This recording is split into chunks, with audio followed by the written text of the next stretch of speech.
ইনশাআল্লাহ আমি আপনাদের সামনে দাঁড়িয়ে পবিত্র মক্কার মাটিতে আমরা অত্যন্ত দ্ব্যর্থহীন ভাবে এই প্রত্যয় এবং এই শপথ ঘোষণা করছি যে ইনশাআল্লাহ আলহামদুলিল্লাহ ওয়া কাফা ওয়া সালামুন আলা ইবাদিহিল্লাযীনা ইসতাফা আম্মা বা'দ ফাআউযু বিল্লাহি মিনাশ শাইতানির রাজীম বিসমিল্লাহির রাহমানির রহিম হুয়াল্লাযী আরসালা রাসূলাহু বিল হুদা ওয়া দীনিল হক লিইয়ুযহিরাহু আলাদ দীনি কুল্লিহি ওয়ালাউ কারিহাল মুশরিকুন। সাদাকাল্লাহুল আযীম।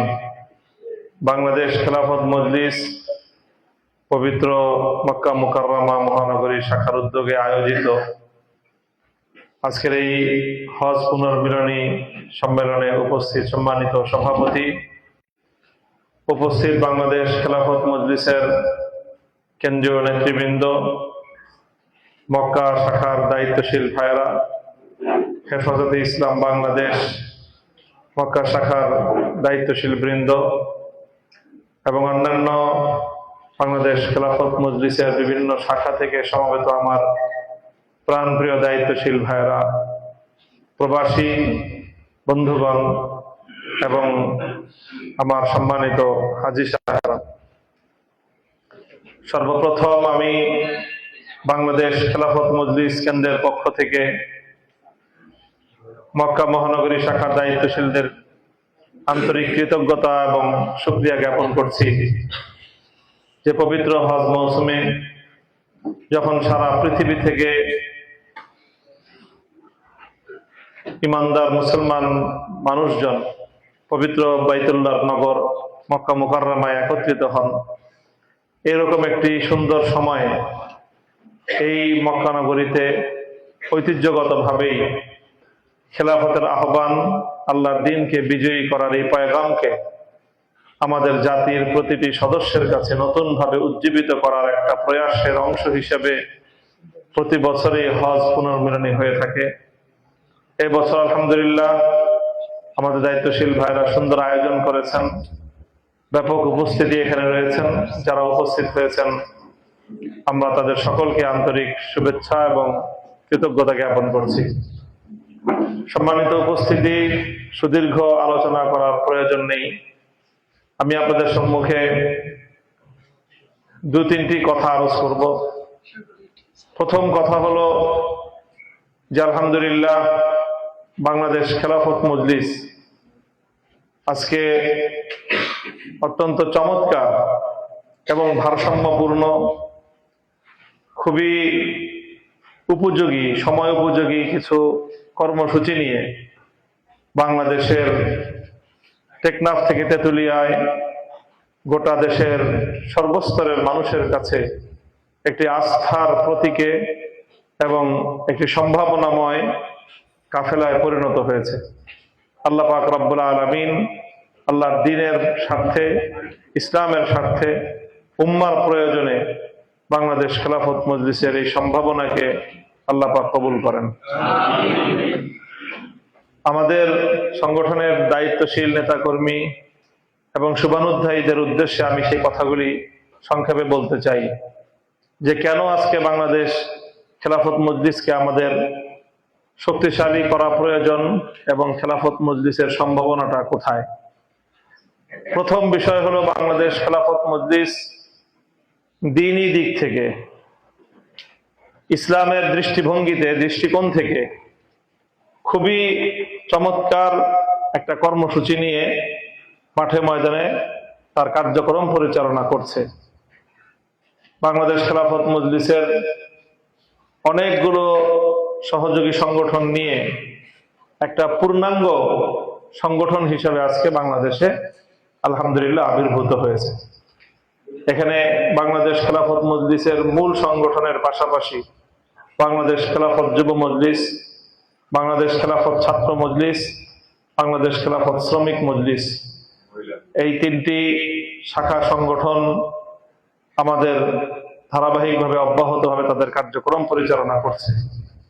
আলহামদুলিল্লাহ অতি সম্প্রতি আমরা বাংলাদেশের নারী সমাজের মধ্যে, ছাত্রীদের মধ্যে খেলাফতের এই দাওয়াত এবং খেলাফতের এই আহ্বানকে ছড়িয়ে দেওয়ার লক্ষ্য নিয়ে আমরা নারীদের মধ্যে ব্যাপকভাবে সংগঠনের দাওয়াত এবং কার্যক্রম বিস্তৃত করে দেওয়ার উদ্যোগ গ্রহণ করেছি এবং অভূতপূর্ব সাড়া আমরা আমাদের নারী অঙ্গন থেকে আমরা পাচ্ছি।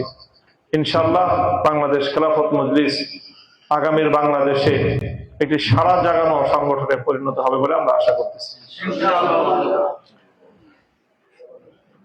তো বাংলাদেশ খেলাফত মজলিসের সম্ভাবনার সবচেয়ে বড় জায়গাটা হলো যে দীর্ঘ একটা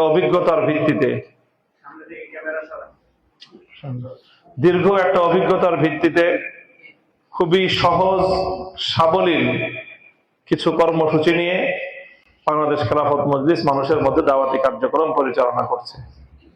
বাংলাদেশ খেলাফত মজলিস বলছে যে আল্লাহর দ্বীনের মূলত 3টি কর্মসূচি রয়েছে।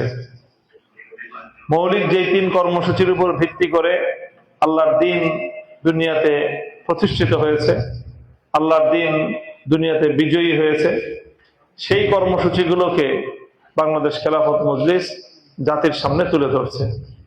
প্রথম কর্মসূচি হলো তালিমে দ্বীন, দ্বীনের শিক্ষা।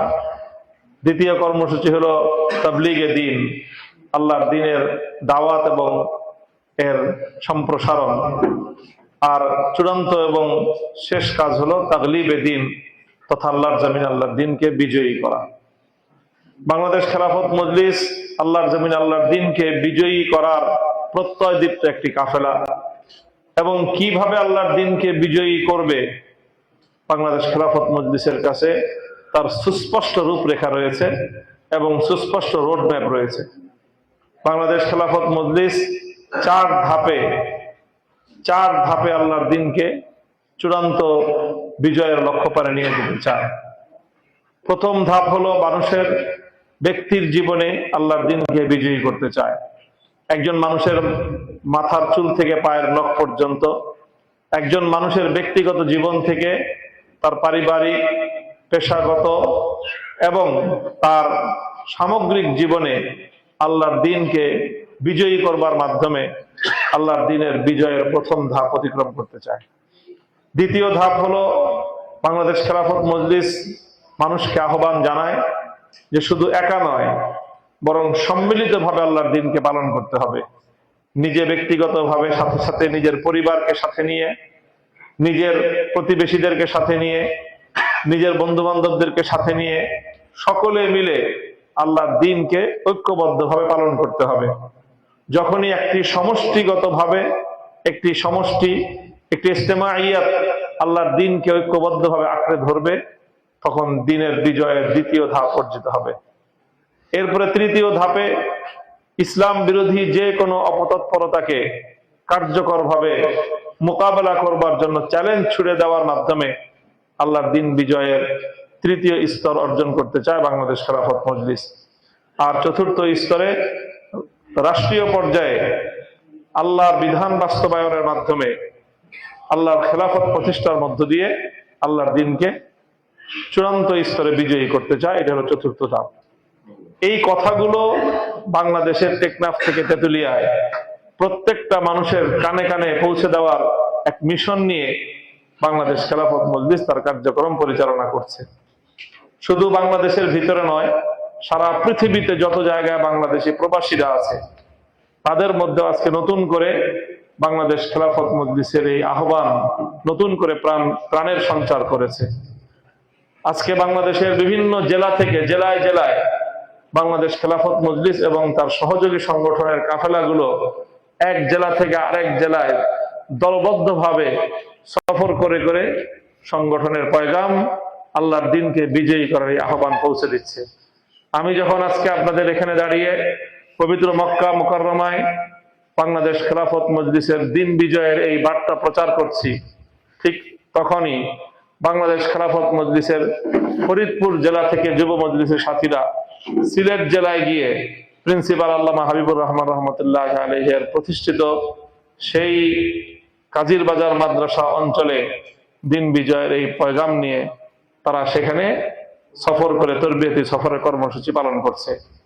এভাবে গোটা বাংলাদেশে সংগঠনের সুনির্দিষ্ট দাওয়াতি কর্মসূচি দাওয়াতি বক্তব্য, দাওয়াতি প্রোগ্রাম নিয়ে সংগঠন, মূল সংগঠন এবং তার শাখা সংগঠনগুলো দুয়ারে দুয়ারে পৌঁছে যাওয়ার এক সর্বব্যাপী কর্মসূচি নিয়ে বাংলাদেশ খেলাফত মজলিস কার্যক্রম পরিচালনা করছে। এবং এখন শুধুমাত্র বাইরে নয়, ঘরে ঘরে ইনশাল্লাহ বাংলাদেশ খেলাফত মজলিসের দুর্গ গড়ে উঠবে ইনশাল্লাহ। আমরা এই প্রত্যাশা করতেছি। একদিকে গঠনমূলক কার্যক্রম, ব্যক্তি গঠন, পরিবার গঠন, প্রত্যেকটি সমাজে খেলাফতের সৈনিকদের একটি সমষ্টিগত শক্তি তৈরি করার পাশাপাশি আজকে বাংলাদেশের রাজনৈতিক অঙ্গনেও বাংলাদেশ খেলাফত মজলিস দ্ব্যর্থহীন, বলিষ্ঠ এবং আস্থার সাথে দায়িত্ব পালন করে চলেছে। আলহামদুলিল্লাহ, 2013 সালের শাপলা চত্বরের শাহাদাতের রক্তের মধ্য দিয়ে ফ্যাসিবাদের বিরুদ্ধে যে ভিত গড়ে উঠেছিল, সেই ভিতের উপর দাঁড়িয়ে, সেই বুনিয়াদের উপর 2024-এর জুলাই বিপ্লবের মধ্য দিয়ে যে ফ্যাসিবাদের পতন ঘটেছে, বাংলাদেশের মানুষ একটি বৈষম্যহীন নতুন বাংলাদেশ দেখার, নতুন একটি রাজনৈতিক বন্দোবস্ত দেখার যেই প্রত্যাশা বাংলাদেশের প্রতিটি মানুষের অন্তরে অন্তরে নতুন করে স্বপ্ন জাগিয়েছিল।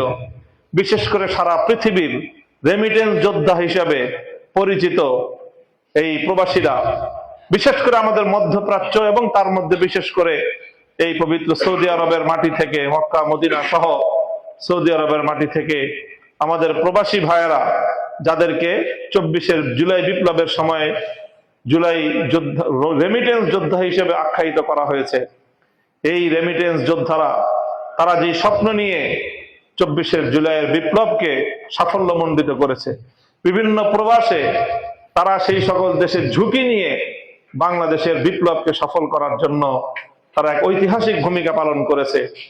অর্থাৎ গোটা বাংলাদেশের বিশেষ করে তরুণ প্রজন্ম তারা বৈষম্যহীন বাংলাদেশ গড়বার, নতুন রাজনৈতিক বন্দোবস্ত তৈরি করার এবং ফ্যাসিবাদকে মোকাবেলা করার জন্য, দেশের মানুষের অধিকার আদায় করার জন্য যে বিপ্লব, যে অভ্যুত্থান হয়েছে, সেই অভ্যুত্থানের আকাঙ্ক্ষা যেন বাংলাদেশে বাস্তবায়িত হয়, এটাই হলো আজকের বাংলাদেশের রাজনীতির সবচেয়ে গুরুত্বপূর্ণ এজেন্ডা।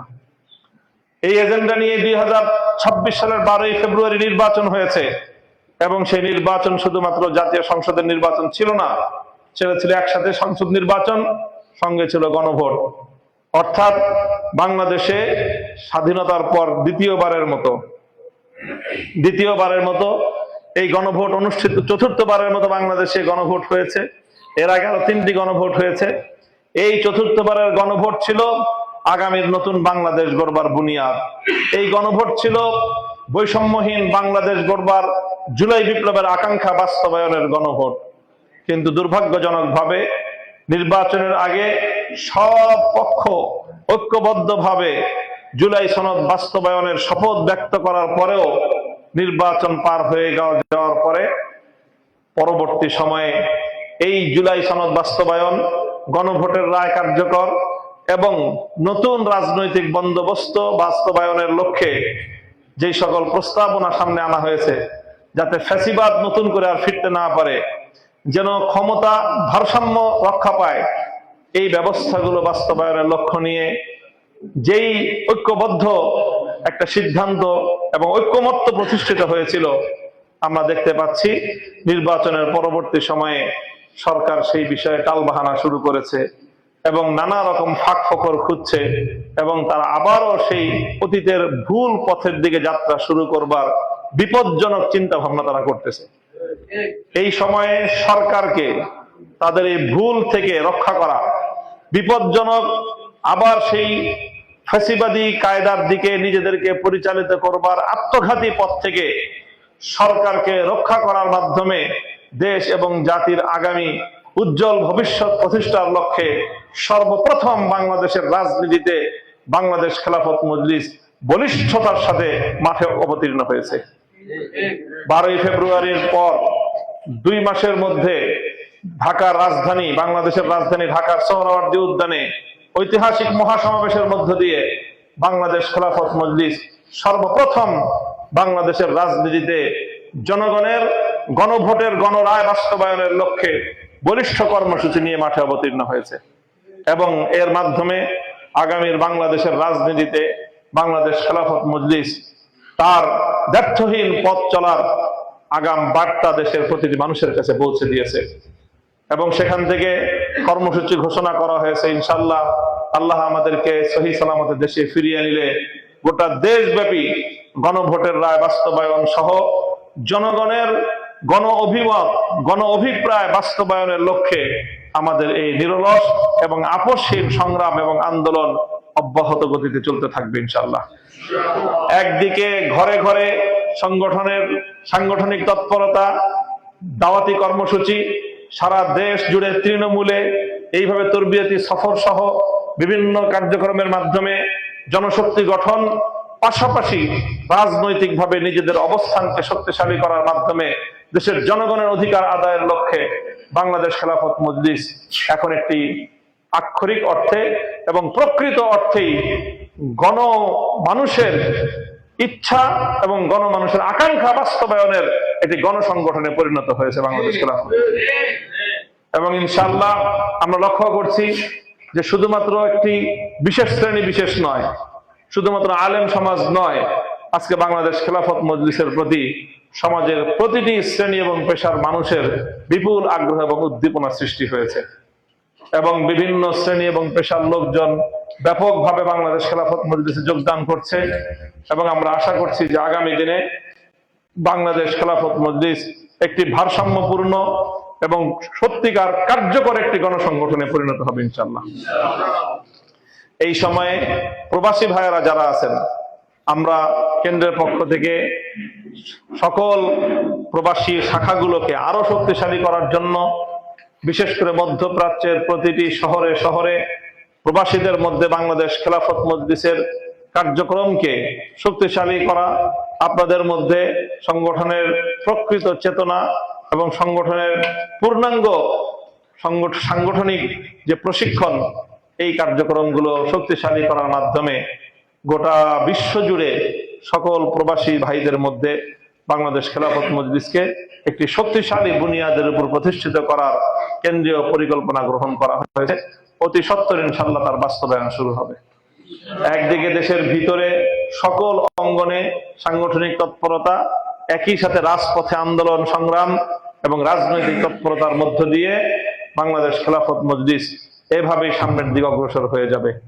একদিকে আলেম সমাজের আশীর্বাদ, আলেম ওলামাদের তাদের আস্থা অর্জন করে সকল শ্রেণী পেশা এবং সব ধরনের মানুষকে সঙ্গে নিয়ে বাংলাদেশ খেলাফত মজলিস দেশ, জাতি এবং ইসলামের কল্যাণের লক্ষ্যে একটি কার্যকরী শক্তিশালী সংগঠনে পরিণত হচ্ছে। এই সময়ে আমি উম্মুল কুরা, পৃথিবীর সর্বশ্রেষ্ঠ ভূমি, পবিত্র বাইতুল্লাহ শহর মক্কা নগরীতে এই হজের মৌসুমে হাজী সাহেবানদেরকে নিয়ে এবং মক্কায় অবস্থানকারী ভাইদেরকে নিয়ে আমি মহান আল্লাহ পাক রব্বুল আলামিনের কাছে দোয়া করছি এবং আপনাদের সকলের কাছে দোয়া চাচ্ছি যে আপনারা সকলেই এই যে কয়দিন পবিত্র মক্কা মদিনায় আছেন, আপনারা বাংলাদেশ খেলাফত মজলিসের জন্য বিশেষভাবে দোয়া করবেন। বাংলাদেশ খেলাফত মজলিস আল্লাহর দ্বীনের এই ঐতিহাসিক দায়িত্ব যেন যথাযথভাবে পালন করতে পারে। বাংলাদেশের মানুষের অন্তর যেন আল্লাহ পাক রব্বুল আলামিন সংগঠনের দিকে, বাংলাদেশ খেলাফত মজলিসের দিকে আরো বেশি আকৃষ্ট করে দেন এবং মানুষের এই বিপুল উৎসাহ, উদ্দীপনা এবং আগ্রহের প্রেক্ষিতে সংগঠনের উপর যে ঐতিহাসিক দায়িত্ব অর্পিত হয়েছে, আমরা বাংলাদেশ খেলাফত মজলিসের যারা দায়িত্বশীল রয়েছি, আল্লাহ যেন আমাদেরকে সে দায়িত্ব যথাযথভাবে পালন করার এবং জনগণের এই স্বপ্ন বাস্তবায়ন করার তৌফিক যেন আল্লাহ আমাদেরকে দান করেন। ইনশাআল্লাহ আমি আপনাদের সামনে দাঁড়িয়ে পবিত্র মক্কার মাটিতে আমরা অত্যন্ত দ্ব্যর্থহীন ভাবে এই প্রত্যয় এবং এই শপথ ঘোষণা করছি যে ইনশাআল্লাহ ইসলামের কল্যাণে, আল্লাহর দ্বীনের কল্যাণে, দেশ এবং জাতির কল্যাণে যে কোনো ভূমিকা পালন করতে বাংলাদেশ খেলাফত মজলিস বিন্দু মাত্র কুণ্ঠিত হবে না ইনশাআল্লাহ। ব্যক্তি স্বার্থ, দলীয় স্বার্থের চেয়ে দেশ, জাতি এবং ইসলামের স্বার্থকে আমরা অগ্রগণ্য করব, প্রাধান্য দিব। এখানে ব্যক্তির স্বার্থ, দলের স্বার্থের চেয়েও দেশ, জাতি এবং সর্বোপরি সবচেয়ে আগে ইসলামের স্বার্থকেই বাংলাদেশ খেলাফত মজলিস সর্বাগ্রে প্রাধান্য দিবে ইনশাআল্লাহ। বাংলাদেশ খেলাফত মজলিসের রাজনীতিতে সঠিক ভূমিকা, সঠিক সিদ্ধান্ত, দৃঢ় সিদ্ধান্ত, অবিচল সিদ্ধান্তের সুফল আজকে বাংলাদেশের মানুষ ভোগ করছে। বাংলাদেশের প্রতিটি সচেতন মানুষ আজকে বাংলাদেশ খেলাফত মজলিসের নেতৃবৃন্দকে তারা বাহবা দিচ্ছে, উৎসাহ দিচ্ছে যে এভাবেই ইস্পাত কঠিন দৃঢ়তার সাথে, ইস্তেকামতের সাথে যে কোনো পরিস্থিতিকে যে বাংলাদেশ খেলাফত মজলিস যেভাবে মোকাবেলা করছে, ইনশাআল্লাহ আগামী দিনে ইসলামী অঙ্গনের একটি নতুন সম্ভাবনা তৈরি হয়েছে। 2021 সালে বিগত ফ্যাসিবাদী আমলের মাধ্যমে বাংলাদেশ খেলাফত মজলিস এবং তার নেতৃবৃন্দ সবচেয়ে বেশি জুলুমের শিকার হয়েছে। বাংলাদেশ খেলাফত মজলিসের যতজন নেতৃবৃন্দ ঢাকায় অবস্থান করত, তাদের সকলকে গ্রেফতার করা হয়েছে শুধু এই পরিচয় যে তারা বাংলাদেশ খেলাফত মজলিস করে। এই জুলুমের মাধ্যমে 1 বছর, 1.5 বছর, 2 বছর, 3 বছর পর্যন্ত বাংলাদেশ খেলাফত মজলিসের কেন্দ্রীয় নেতৃবৃন্দ স্বৈরাচারী জালিম শাহী শেখ হাসিনার অন্ধকার কারা প্রকোষ্ঠে হাসি মুখে জুলুম নির্যাতন সহ্য করে নিয়েছে। কিন্তু তারা তাদের অবিচল পথ থেকে এবং তাদের গন্তব্য পথ থেকে এবং নিজেদের লক্ষ্য বস্তু থেকে তারা একচুল পরিমাণ বিচ্যুত হয়নি। বিগত নির্বাচনকে কেন্দ্র করে দলের সামনে, দলের নেতৃবৃন্দের সামনে অনেক অফার ছিল, লোভ এবং প্রলোভন ছিল, কিন্তু বাংলাদেশ খেলাফত মজলিস বিপ্লবের চেতনার সাথে গাদ্দারি করে নাই। বাংলাদেশ খেলাফত মজলিস শহীদদের রক্তের সঙ্গে গাদ্দারি করে নাই। বাংলাদেশ খেলাফত মজলিসের নেতৃবৃন্দ নিজেদের ব্যক্তিগত চাওয়া পাওয়াকে পেছনে ঠেলে দিয়ে জাতীয় স্বার্থকে অগ্রাধিকার দিয়েছে, শাহাদাতের রক্তকে উজ্জীবিত রাখার জন্য, শহীদদের শপথকে বাস্তবায়নের জন্য, গণ আকাঙ্ক্ষাকে বাস্তবায়ন করার জন্যই বাংলাদেশ খেলাফত মজলিস ব্যর্থহীনভাবে ভূমিকা পালন করেছে। যার ফলশ্রুতিতে আজকে বাংলাদেশ খেলাফত মজলিসের বিরুদ্ধে জাতীয় ষড়যন্ত্রমূলকভাবে বাংলাদেশ খেলাফত মজলিসের প্রার্থীদেরকে বিগত সংসদ নির্বাচনে পরাজিত, কৃত্রিমভাবে পরাজিত দেখালেও এরপরেও আজকে বাংলাদেশের জাতীয় সংসদে বাংলাদেশ খেলাফত মজলিসের তিনজন প্রতিনিধি তারা জাতীয় সংসদে বাংলাদেশ খেলাফত মজলিসের পক্ষ থেকে প্রতিনিধিত্ব করছে। এবং আমরা আশা করছি আগামী দিনের স্থানীয় সরকার নির্বাচন সহ প্রতিটি নির্বাচনে বাংলাদেশ খেলাফত মজলিস তার এই অগ্রযাত্রা অব্যাহতভাবে রেখে চলবে ইনশাআল্লাহ। সেজন্য আমি আপনাদের কাছে দোয়াও চাই, সহযোগিতা চাই। বিশেষ করে প্রবাসী ভাইয়েরা আছেন, আপনারা সহযোগিতা করবেন। যেমনি ভাবে সংগঠনের চিন্তা আদর্শকে ধারণ করবেন, প্রশিক্ষণগুলো গ্রহণ করবেন, সেই সাথে সংগঠনকে আপনারা অর্থনৈতিকভাবেও আপনাদের জায়গা থেকে আপনারা সহযোগিতা অব্যাহত রাখবেন। সংগঠনের যে বিশাল কর্মযজ্ঞ চলছে এখন, এই কর্মযজ্ঞ পরিচালনার ক্ষেত্রে জ্বালানি হিসাবে অর্থের সংকুলান প্রয়োজন হয়। ইনশাআল্লাহ আমরা দেশের ভিতর থেকে প্রতিটি জনশক্তির কাছ থেকে আমরা বাইতুল মালের ইয়ানাত সংগ্রহের মধ্য দিয়ে সংগঠনের সব ধরনের তৎপরতা পরিচালনা করছি। সেই সাথে প্রবাসীরাও যদি বিদেশ শাখার দায়িত্বশীল এবং সদস্য ভাইয়েরা যদি নিজ নিজ জায়গা থেকে সংগঠনের কেন্দ্রকে আপনার ইয়ানাতটুকু পরিশোধ করতে পারেন, তাহলে ইনশাআল্লাহ বাংলাদেশ খেলাফত মজলিসের যে নতুন সম্ভাবনা দেখা দিয়েছে, আল্লাহ চাহেন তো ইনশাআল্লাহ বাংলাদেশ খেলাফত মজলিস আগামীর বাংলাদেশে অন্যতম বৃহৎ শক্তিতে পরিণত হবে ইনশাআল্লাহ। এবং এই সংগঠনের মাধ্যমে বাংলার জমিন আল্লাহর দ্বীনের ঝান্ডা উড্ডীন হবে ইনশাআল্লাহ। সেই প্রত্যাশা ব্যক্ত করছি। আবার আপনাদের সকলকে আন্তরিক অভিনন্দন জানাচ্ছি। বাংলাদেশ খেলাফত মজলিস মক্কা মহানগরী শাখা এবং অন্যান্য শাখা থেকে যে সকল দায়িত্বশীল বৃন্দ আজকে এখানে উপস্থিত হয়েছেন, প্রবাসী ভাইয়েরা মক্কায় যারা থাকেন, আপনারা যারা সংগঠনে নিয়মতান্ত্রিক উপায়ে যোগদান করেন নাই, আমি আপনাদের সকলকে উদাত্ত আহ্বান জানাবো, ফরম পূরণ করার মাধ্যমে অথবা নাম লিপিবদ্ধ করানোর মাধ্যমে আনুষ্ঠানিকভাবে বাংলাদেশ খেলাফত মজলিসে আপনারা অন্তর্ভুক্ত হন এবং বিভিন্ন উপশাখা করে করে করে করে সকল প্রবাসীদেরকে সংগঠনের পতাকা তলে সামিল করেন। যারা হাজী সাহেবান আছেন, নিজ নিজ দেশে ফিরে গিয়ে নিজ নিজ এলাকায় ফিরে গিয়ে স্থানীয় বাংলাদেশ খেলাফত মজলিস এবং তার সহযোগী সংগঠনগুলোর সাথে সম্পৃক্ত হয়ে খেলাফতের এই ঝান্ডাকে সমুন্নত করার এই অভিযাত্রায় আপনারা আমাদেরকে সঙ্গ দিবেন এবং আমরা হাতে হাত রেখে বাংলার সবুজ চত্বরে ইনশাআল্লাহ খেলাফতের বিপ্লব প্রতিষ্ঠিত করবে ইনশাআল্লাহ। আল্লাহ রাব্বুল আলামিন আমাদের সকলকে কবুল করুন। আমি আবারও আপনাদের সকলের কাছে আন্তরিক কৃতজ্ঞতা জ্ঞাপন করে বক্তব্য শেষ করছি। ওয়া আখিরু দাওয়ানা আলহামদুলিল্লাহি রাব্বিল আলামিন। আমি দোয়া করে শেষ করব।